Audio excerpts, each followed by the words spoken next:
Bonjour à tous et bienvenue pour la correction de cet exercice sur la récurrence.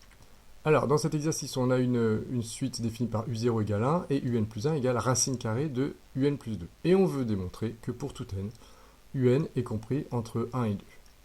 Donc on va commencer par notre initialisation, c'est-à-dire est-ce que cette propriété qui est là, qu'on veut démontrer, est-ce qu'elle est vraie au premier rang? C'est-à-dire pour le rang u0, pour le rang n égale 0. Bah, ici, effectivement, u0 vaut 1, 1, c'est bien compris entre 1 et 2, donc oui, la propriété est vraie. On va juste l'écrire. U0 vaut 1, donc on en déduit que U0 est bien compris entre 1 et 2, donc la propriété est vraie pour n égale 0. Voilà, là on a fait notre initialisation. Maintenant, on sait qu'elle est vraie au moins à un endroit. Maintenant, on va démontrer que si elle est vraie à un endroit, n'importe lequel, alors elle est forcément vraie au rang d'après. Et on conclura qu'elle est donc toujours vraie. Alors on y va. On a ici l'hérédité à faire. Donc on va d'abord expliquer ce qu'on va faire, et puis après on va le faire. Alors l'hérédité, on va supposer que la propriété qui est là est vraie à un certain rang P. C'est-à-dire que UP est compris entre 1 et 2.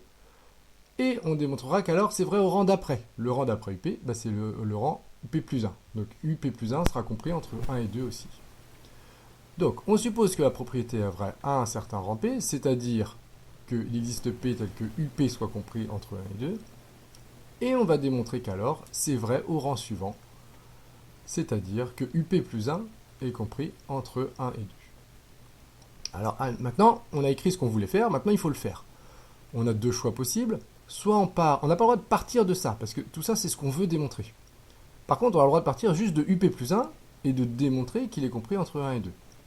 Ou alors, on a le droit de partir de toute l'hypothèse de récurrence, ça c'est notre hypothèse, et puis d'en déduire que UP plus 1 est compris entre 1 et 2. Donc là, on a un choix à faire. Ici, moi j'ai fait le choix de partir de l'hypothèse de récurrence, je pense que c'est plus facile. Donc on y va pour la démonstration.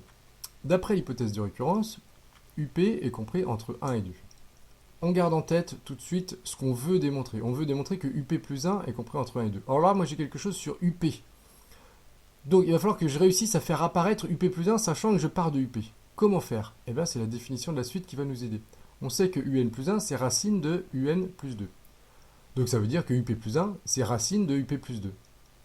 Donc tout simplement on va faire d'abord plus 2, et puis on va prendre la racine carrée, et ça nous fera du UP plus 1. Voilà les étapes. Alors on va d'abord ajouter 2. Si on ajoute 2, ça ne change pas le sens de l'inégalité. Donc ça nous fait UP plus 2 est compris entre 3 et 4. Et maintenant, on prend la racine carrée. Alors, je vais d'abord l'écrire. Je prends la racine carrée de chaque côté. Racine de 3, plus petit que racine de UP plus 2, plus petit que racine de 4. Vous remarquerez que j'ai pris la racine carrée sans, voilà, pour l'instant sans justifier. Or, il faut expliquer pourquoi on a le droit de faire ça. Parce que quand on prend une fonction, si j'avais pris l'inverse, par exemple, pour des nombres positifs, il aurait fallu que je change le sens. Pourquoi j'ai pas changé le sens ici? Pourquoi ça reste dans le même ordre? Bah parce qu'on a appliqué la fonction racine carrée, et la fonction racine carrée, c'est une fonction croissante. Une fonction croissante, c'est une fonction qui conserve l'ordre. Donc vous avez le droit d'appliquer la fonction croissante à vos trois membres ici. Voilà. Donc à droite, on a racine de 4, qui va faire 2, bien sûr. Et au milieu, bah, on a obtenu racine de UP plus 2. Racine de UP plus 2, eh ben, c'est UP plus 1. Donc on obtient UP plus 1 compris entre racine de 3 et 2. Bon, est-ce que c'est ce qu'on voulait démontrer? Bah, pas loin. À droite, pas de problème. À gauche, on voulait démontrer que c'était plus grand que 1. Et nous, on a démontré que c'était plus grand que racine de 3. Ah oui, sauf que racine de 3, bah, c'est plus grand que 1. Donc, bah, UP plus 1 est bien compris entre 1 et 2. Et voilà, on a notre hérédité.